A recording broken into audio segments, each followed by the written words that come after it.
Tonight, Denmark's proposed law to focus on Quran desecration, and Canadian retailers under investigation for alleged links to forced Uyghur labor.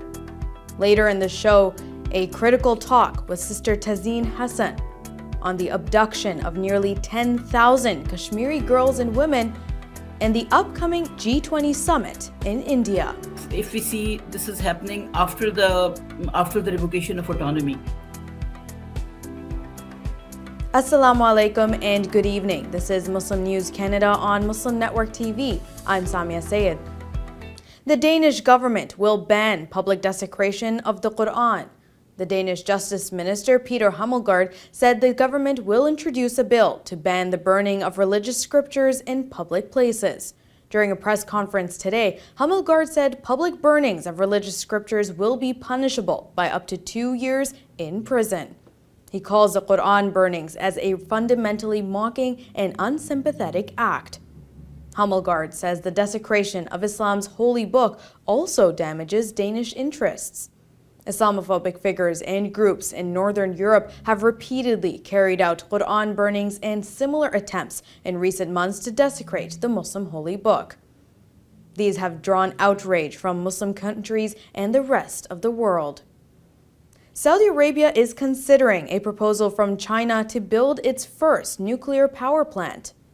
The Wall Street Journal reports that Saudi officials are talking to China National Nuclear Corps about building a plant near Saudi border with Qatar and the UAE. The kingdom's negotiation with China shows the U.S. that Saudi Arabia has other options. The U.S. has conditions that it wants Saudi Arabia to agree to before helping with nuclear program. These include not allowing Saudi Arabia to enrich its own uranium or mine it. China doesn't have these conditions. Saudi Arabia apparently prefers a South Korean company to build the plant using U.S. expertise. But if talks with the U.S. don't go well, Saudi Arabia says it will go with China's offer. Officials from the U.S. are downplaying concerns about Saudi Arabia's potential acceptance of the Chinese proposal, noting it costs 20% less. Israel is also expected to resist Saudi development of a civilian nuclear program. Although a nuclear plant deal is on the table in return for normalization of diplomatic ties between the kingdom and Israel, if successfully negotiated, this normalization would change the geopolitics of the Middle East. Canada's corporate watchdog, the Ombudsperson for Responsible Enterprise, is set to investigate Walmart, Hugo Boss, and Diesel following allegations that these companies exploit forced labor from China's Uyghur ethnic minority. The investigation comes after civilian society groups accuse the companies of using Chinese suppliers linked to forced labor in Xinjiang. Despite denying these accusations and declining to take part in a preliminary assessment, the companies are now subject to the investigation. The Ombudsman spokesperson says since mediation between the parties is not an option at present, investigations into the allegations will commence. The probe offers the companies an ongoing chance to provide additional relevant information, and the door for mediation remains open. Hugo Boss countered the allegations stem from a terminated supplier relationship. Walmart and Diesel have yet to respond to requests for comments. Human rights organizations assert that over 1 million Uyghurs and other Muslim minorities are held in camps in East Turkestan, the region called Xinjiang, by China. Uyghurs are facing severe abuses such as forced labor, sterilizations, beating, and rape. China denies these allegations, calling the camps vocational education and training centers that curb extremism. For more on the abduction of Kashmiris in the G20 summit, stay tuned and we'll be right back.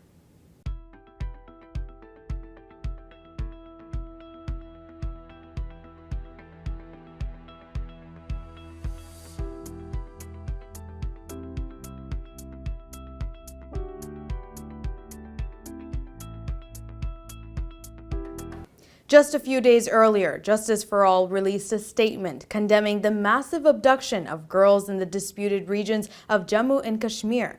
For context, between 2019 and 2021, over 9,700 women and girls went missing, a number that continues to rise until today. To hear more about the issue and why it's a pressing concern, I'd like to welcome Sister Tazeen Hassan from Justice for All Canada. Welcome, Sister Tazeen, and thank you so much for joining us today. Thank you very much, Saamiyah, for inviting me again. Of course. Sister Tazeen, I started to contextualize, but tell us about the issue of mass abduction of girls and women in Jammu and Kashmir. What's going on?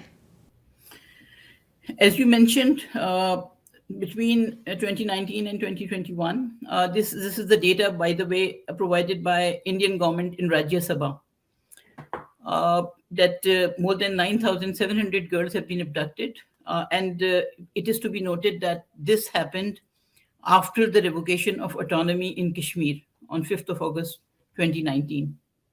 So yeah, this is the case. And then if we go into the analysis, there are pressing questions. Number one, according to the Indian government, there are more than 500,000 to 600,000 soldiers, Indian troops are stationed in Kashmir. There is a checkpoint on every corner. So how it can happen? These around 10,000 abductions or disappearances of the Kashmiri girls. Number one,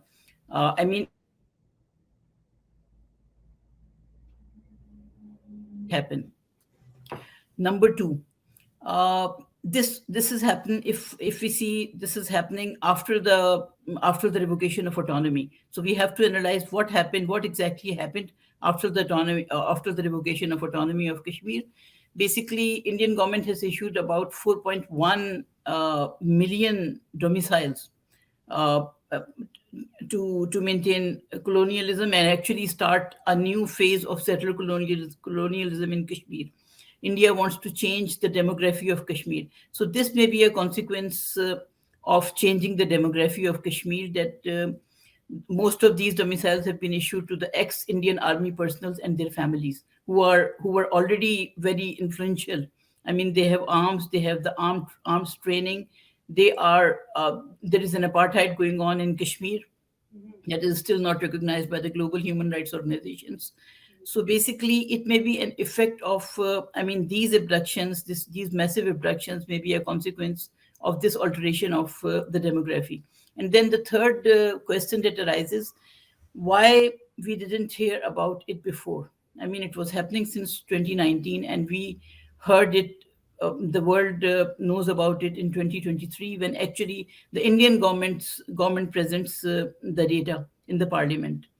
So basically, if you ask me why it is happening, it may be due to why we didn't hear about these abductions before. It may be due because Indian government has completely disenfranchised the media, the human rights organizations, the political and civil leadership of Kashmir. I mean, Kashmir has been completely disenfranchised after the revocation of the autonomy. And that's the reason that we didn't hear about these massive abductions. Now, you also mentioned that JFA has been addressing this issue over the past year. It's been ongoing, and recently you've been campaigning more because the numbers have reached alarming levels. But tell me about that journey. You've been campaigning for over a year. What has that produced so far? JFA has been campaigning against the Canadian participation in any G20 meeting in Kashmir. And JFA was the first organization that took up this matter of Canadian participation in the G20. Basically, last year in June, India announced that the G20 is going to be held in Kashmir. And that was not exactly correct, because when we started collecting information regarding that, we came to know that actually G20 is going to be held in Delhi, not in Kashmir. But this was a big news. Indian channels were celebrating this, that G20 is going to be held in Kashmir. And our strategy regarding this campaign was that Kashmir is a disputed territory according to 18 United Nations resolutions. There are massive human rights violations that are being perpetrated by Indian army, Indian regime in Kashmir. So Canada should not participate in any meeting that is being held in Kashmir. So basically, the major G20 meeting is scheduled in Delhi in September, and there were some minor meetings that took place, especially the tourism one that took place in Kashmir, Srinagar. And we urged Canadian government. Our campaign was that we started in last July, and MNTV was the first TV that interviewed me regarding this campaign. So we urged Canadian government not to participate in any meeting that is being held in Kashmir. So Canada maintained low level presence there, and there was no photo op or something like that. But Canada did not boycott actually of the meeting. Now, with the upcoming G20 summit, which is in September in New Delhi, I hear that your plan and approach is a little bit different. Can you tell me what your approach is this time? Basically, when we started the campaign, there were some people who were in favor that we should urge Canadian government to boycott the whole G20. And our strategy was not to do that. And that is because G20 is a very important global forum that is composed of 75% of the world economy, more than 75% of the world population. So we did not go for the whole boycott of G20. We just urged Canadian government to boycott any meeting in Kashmir, because we think that Canada should not isolate itself from rest of the world. I mean, boycotting the G20 would be uh, isolating ourselves from the world. So we urge Canadian government to attend, but they should remind Indian government of their international obligations. They should remind Indian government that Kashmir is a disputed territory. We basically started our campaign in last year, July, as I mentioned earlier. And by the way, our campaign started from the MNTV interview. We basically sent letters to Canadian government, Global Affairs Department, Foreign Affairs, regarding the violations that are being perpetrated in Kashmir. I mean, the massive arbitrary detentions after the 2019 revocation of the autonomy of Kashmir.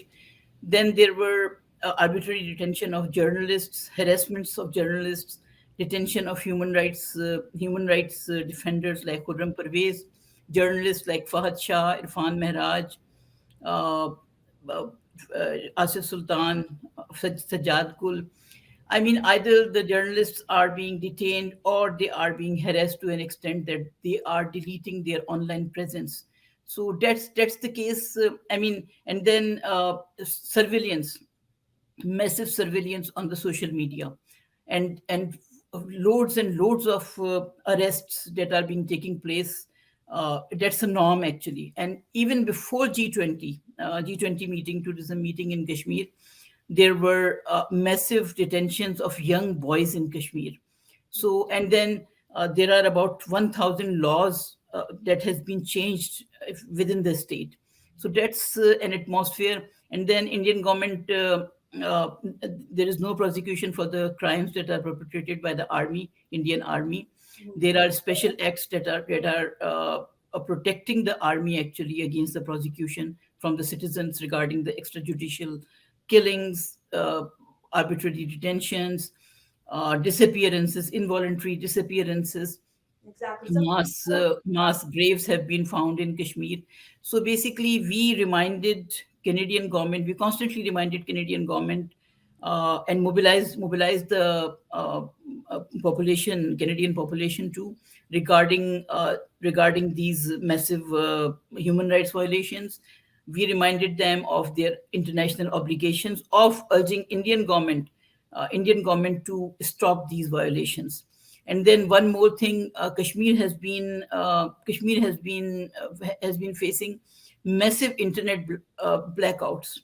It is actually the top region of the world that has faced internet blackouts. So many internet blackouts. I believe more than 200 internet blackouts in 2022.